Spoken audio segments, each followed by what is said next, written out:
All right, howdy everyone. Welcome to our second week of Texas A&M's Virtual Earth Month. Excited to have you with us here today. So we're going to kick off our sustainability talks for the week, which are about 20-minute TED Talk style presentations created by the Office of Sustainability Interns. And with us today, we have Lily Tetu, and she is going to be talking to you about what we can learn from our response to COVID-19 and how we can apply that to the climate crisis. And Lily is a bioenvironmental sciences major. She is the class of 2021.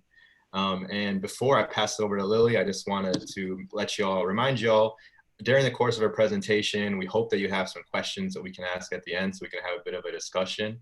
And if you do have questions, please put those in the chat. I will ask Lily those questions at the end of the presentation. And finally, up on the top, there's like a green bar that says that it's sharing my screen currently. And next to that, there's some dots.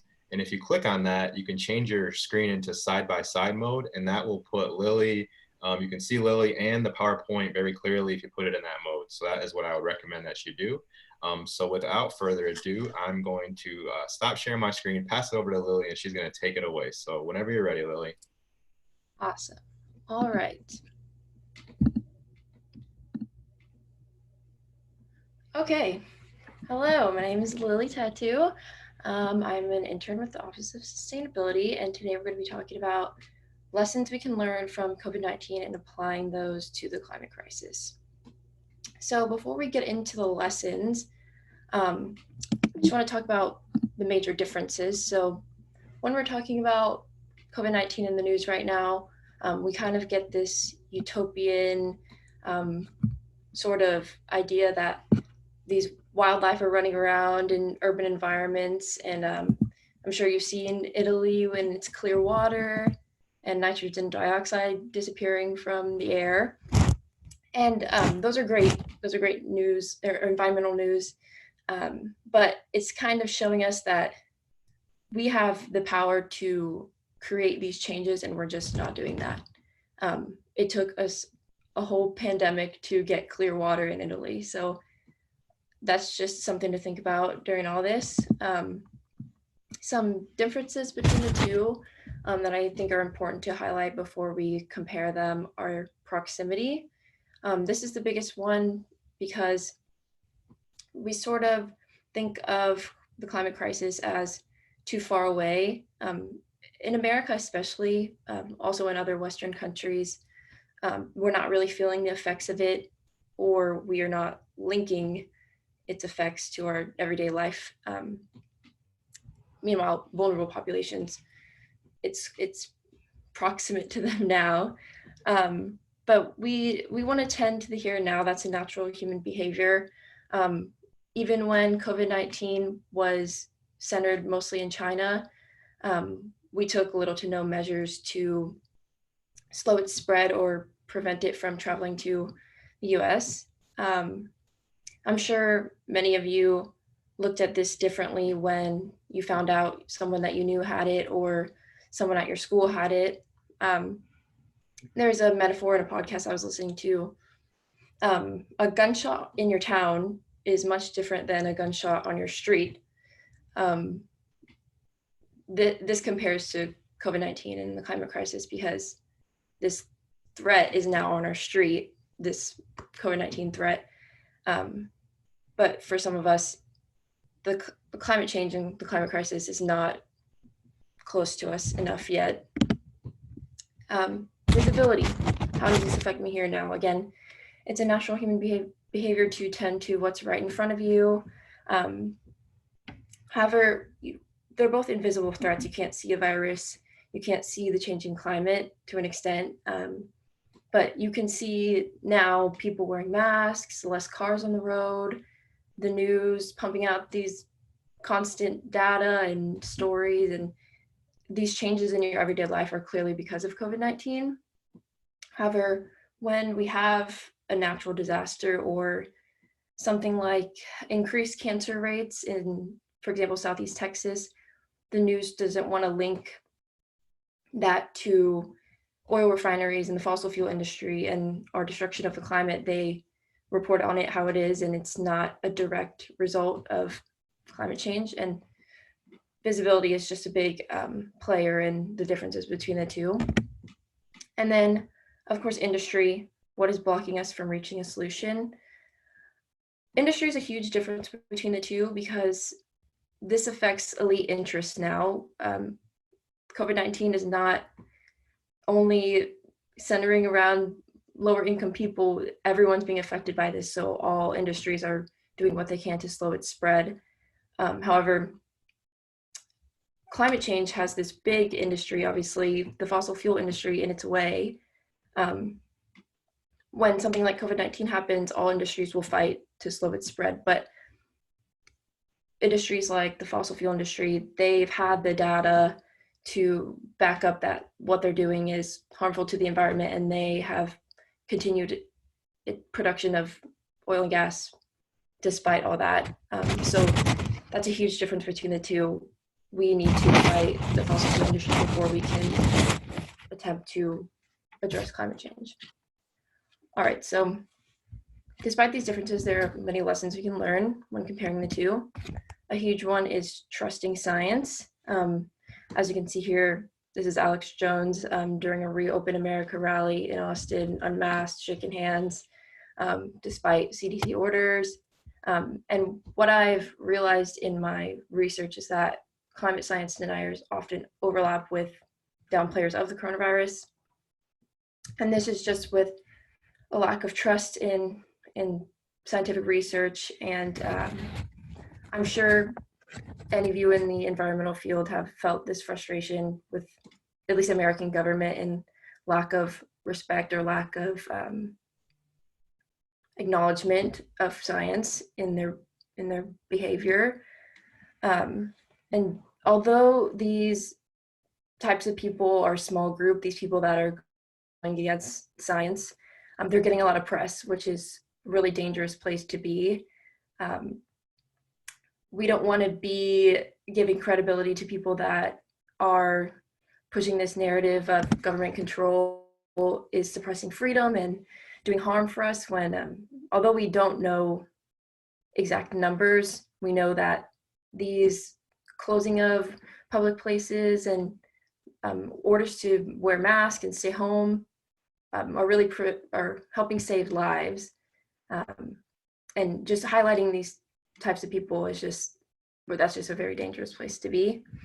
And then of course, Donald Trump and the American government's lack of trust in science has led to a lot of poor decisions, such as the travel ban from China being instilled January 31st when they got news that this could spread to America back in late December 2019. We also have resource allocation problems still with PPE, testing kits, things like that. Cutting funding for the World Health Organization is a huge one. It's definitely not the time to dismantle a presence for public health globally when we're in a global pandemic. And the pandemic response team, some of you might have heard that that he meaning Donald Trump, had cut the pandemic response team in 2018. It's not exactly true. They left abruptly and he just failed to replace them, but that's still just evidence that we're not trusting science and we're not leading with science. So that's a big lesson. We need to get officials to trust in science. This is also another big lesson, the power of declaring a crisis. So March 11th was when the World Health Organization declared COVID-19 officially as a pandemic. And then not far after, we see funds that are allocated, stimulus packages for families, businesses, delaying student loan payments, and rent freezes, and all these things that reveal how pliable the free market really is and how these funds can just arise when elite interests are at stake. We saw this also in the 2008 financial crisis, the terrorist attacks of 9/11, even in World War II, the success of the Marshall Plan and restoring Europe. Budget was not a problem for any of these events. We pulled the funds from where they had to come from because the elites told us to do so. However, in reference to climate change, we don't have, or this mirrors what will happen when the climate crisis is at its worst. We see these public health risks, we see loss of jobs, destruction of ecosystems, but since we haven't declared it a crisis, we're told that there's a lack of funds for fighting climate change. And this is a powerful quote that I had come across. It's from the book This Changes Everything by Naomi Klein. Obviously, this wasn't published recently, but it's super applicable to what's happening right now. So slavery wasn't a crisis for the British and American elites until abolition turned it into one. Racial discrimination wasn't a crisis until the civil rights movement turned it into one. And sex discrimination wasn't a crisis until feminism turned it into one. And that just shows like we really have the power to do grassroots activism and declare it a crisis ourselves, even if the elites in our society don't want to do that. We really have the power to make big changes in reference to the climate crisis. All right. So another lesson to learn from this is that early action is important. So I'm sure you've all heard of flattening the curve, not overwhelming our healthcare system, reducing our peak numbers of cases, and it just determines how fast we can move on and how easy we can move on from the situation. But early action with climate change determines how bad we'll get hit. So there's no vaccine for climate change. It's a mix of events. It's not predictable. Early action just delays or reduces the effects that we're going to feel later when it hits.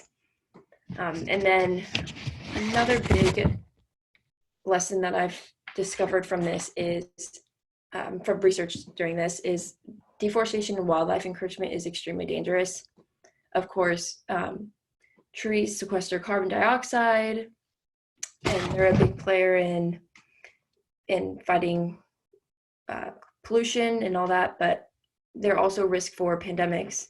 So if you don't know zoonotic diseases, these are caused by pathogens like viruses, bacteria, parasites, etc., that infect animals and then travel to human hosts from that. These are extremely common. A couple are tuberculosis, Zika, rabies, SARS, Ebola, E. coli, anthrax, things that you've all heard of, I'm sure. And a lot of these arise from industries that require the cutting down of large patches of land. As you can see here, 3 out of every 4 or new or emerging infectious diseases in people come from animals. So an example of this is the Nipah virus that arose in Indonesia in 1997. They cleared land the size of Pennsylvania using slash and burn techniques, which is cutting down the trees on the land and then burning up the area to clear it. This area is already drought stricken, and the slash and burn techniques just cleared all living beings from the area, including these fruit trees that were the source of food for these fruit bats in the area, which then didn't have a food source and had to travel to human spheres to get food. And so they ended up on a pig farm. They ate the fruit and the fruit fell. And then these pigs ingested it and transferred this deadly disease to these pig farmers, which then that spread to other humans. So that's just a big example. Nipah virus is a model for deforestation and it's linked to pandemics. This has happened in many places. This even virus has had outbreaks in Southeast Asia since then. It has a 40% mortality rate, which is extremely dangerous, not only for the climate, for public health. And just like we see with this virus, we see in COVID-19, people encroaching on wildlife and their habitats is dangerous for public health.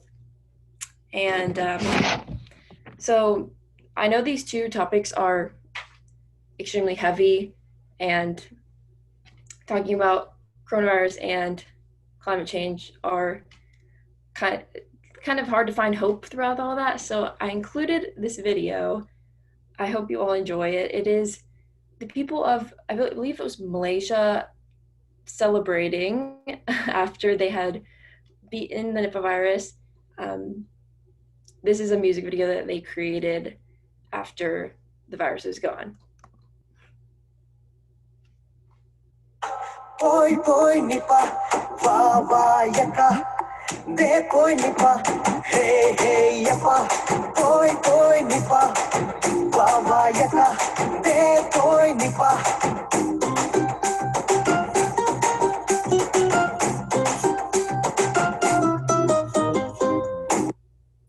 All right, so I don't know about you, but after this, I'm definitely going to be dancing in the street and throwing my mask on the ground and picking it up, of course. But I just thought that was some hope for after all this, we can return to normal life that's hopefully cleaner and greener. And I thought I'd throw that in there for a little to lighten the mood a little bit. All right, and then the last lesson I'm going to talk about is that education and outreach really promotes collective action. Without marketing, we'll continue to publish studies that go unread and preach to our own choirs. So just imagine if the news published scientific reports with raw data and allowed the public to just read that how they will. We really need to put it into digestible forms so that the public can really understand and comply with this information. Everyone can't be an expert. I know science turns a lot of people off, and we need people to outreach and educate people in a way that they are able to understand so that we have more compliance. And so the extreme coverage of COVID-19, I'm sure you've all seen, has contributed a lot to compliance with staying home and just CDC recommendations. So social media has integrated a lot of things. Ads on TV, commercials have integrated CDC orders and recommendations within them. There are a couple here. Jeep with stay off the road. Thank you for not riding with Uber, so that essential workers can get to work and use this service without increased risk. And just, oh, here, there's a couple more things. Coronavirus Information Center on Facebook have resources like what to do if you think you're sick, people in your area offering help. These are people in my area making memory necklaces for people who have lost loved ones. Big names like Apple, Ford are all showing this information to the public in these short snippets so that they're aware of it. And we have really never seen that with climate change. And I would argue it's a bigger risk in climate change than with these infectious diseases, because these events that come with climate change will cause huge public health risks and loss of jobs, things like that. But we've really never seen this kind of advertisement for the climate crisis, even though it'll drastically shift the way that the world works and cause uncertainty. But I want you guys to imagine if we had ads like this, what action could be done and what the power of that would have. So I included a couple ads here. They're by Her Majesty's government, so the UK government. So things like, we're asking cars to stay at home to prevent the spread of carbon dioxide. So, since this is a global pandemic, people will relate to this, like they'll remember staying at home. So we're asking cars to stay at home to prevent CO2 spread. And then planets with high temperature should avoid continuous contact with gas, coal and oil. Just thinking about the power that this kind of marketing could have is really powerful. And I just think that's outreach is a huge player in what the general public does, even though we do tend to emphasize individual action. So things like staying at home, wearing a mask, uh, doing what you can to prevent the spread of coronavirus. And we also tend to emphasize these individual actions with climate change too, like you shouldn't be driving, you should be recycling, you should be composting. Although we do need to recognize that outreach can only go so far, and governmental action does have a big role in both of these phenomena. Um, so the two combined will really contribute to change in COVID-19 and in the climate crisis. All right, some big takeaways. So visibility is an aspect we can control and it works. So things like marketing really work, especially when you need big masses of people to comply. We need to do what we can to get political figures and major groups to recognize the climate crisis as a crisis and the credibility of scientific research and to act accordingly with this scientific research. It's one thing to say, here's some data, you should look at it. They have access to that information, but they are not acting accordingly. Early action yields better outcomes. Of course, in reference to both, early action will lessen impact on either one. And then deforestation and wildlife habitat destruction is a major risk for spread of infectious disease. Of course, deforestation is not good for the planet and it is not good for public health. And we just need to keep that in mind moving forward. And last but not least, get through this time safely. People like you that are interested in sustainability and environmental topics are going to be really important for securing this planet for the next generation. And hope that you're all staying safe throughout all this. There's a couple of sources that I used, some articles that are really interesting. I suggest you look into those, and some podcasts, books, and videos that I used for this presentation. And that is all. If anyone has questions, I'm willing to answer.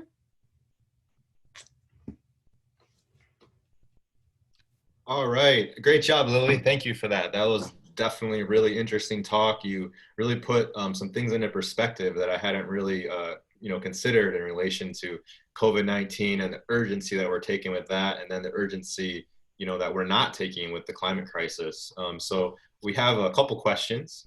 So the first one I want to ask is, do you think that it is likely our world will, act with the same urgency towards climate change as we have with COVID-19?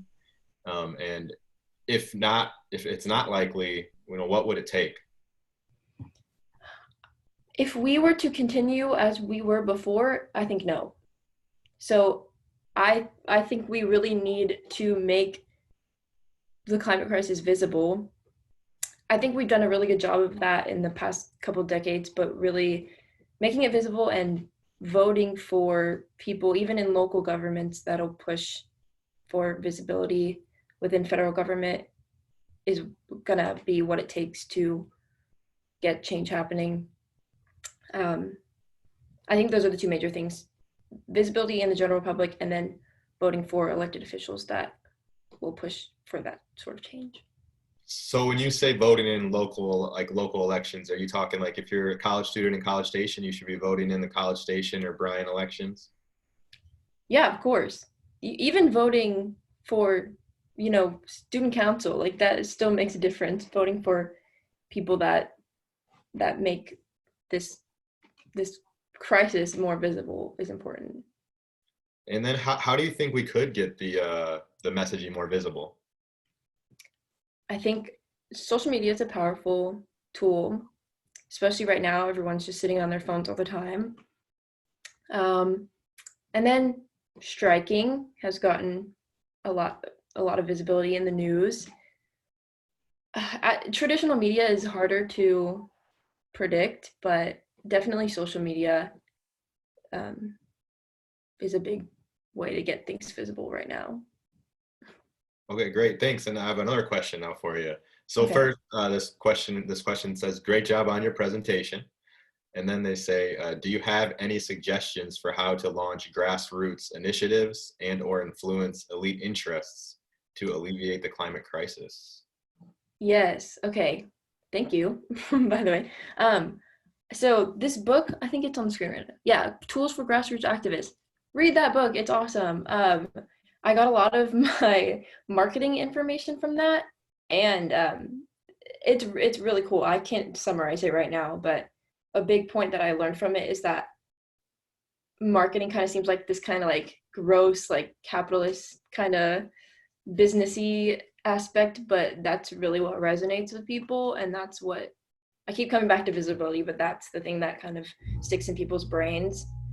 As for organizing grassroots grassroots campaigns, I would suggest you read that book. It's really interesting. If anyone is watching and wants to borrow it, I will send it to you. Okay, cool, fair enough. And you mentioned visibility again, so I just want to, this is something that you said in your PowerPoint, I just want to say it again, is visibility is an aspect we can control. And I just thought that was really, really powerful. You talked about the fact that some of the stuff was heavy, but the reality is that we can make a difference, we can control it. So I just wanted to call that out. And then I also just, you had a pretty quotable presentation. So another quote that you had was, there's no vaccine for climate change. And Mm-hmm. I thought that, that was really good. And that was also really powerful. But so just pointing those out. And then there's a final question I want to ask is, you mentioned, a lot of the emphasis on climate change or even COVID-19 is revolving around individual action. But then you made the point that governments have to take action as well. So what actions do you think the governments could take to help us with climate change? Oh my gosh. Just funding would be great, and funding for research into alternative energy sources is a huge thing that they could do. I know that algae, like third generation biofuels, are a big um, like hope for the future, but there's just no research, or there's little to no research that's going on about it right now, even though it has some promising um, features. Uh, and then, oh gosh, I think they could do better at linking natural disasters and things that we're seeing right now to the fossil fuel industry, to climate change, because it's just not on people's minds. Yeah, definitely. And you mentioned research. So that's probably an area where our university can come into play. Yeah, hopefully with some pressure. Yeah. All right. So that's all the questions that we have. I want to just give a second. Does anybody else want to put any questions in the chat?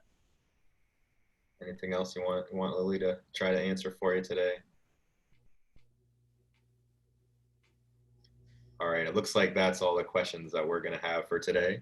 But thanks a lot, Lily. Got a great job in the chat. So I think everyone agrees with me. That was definitely a really illuminating presentation.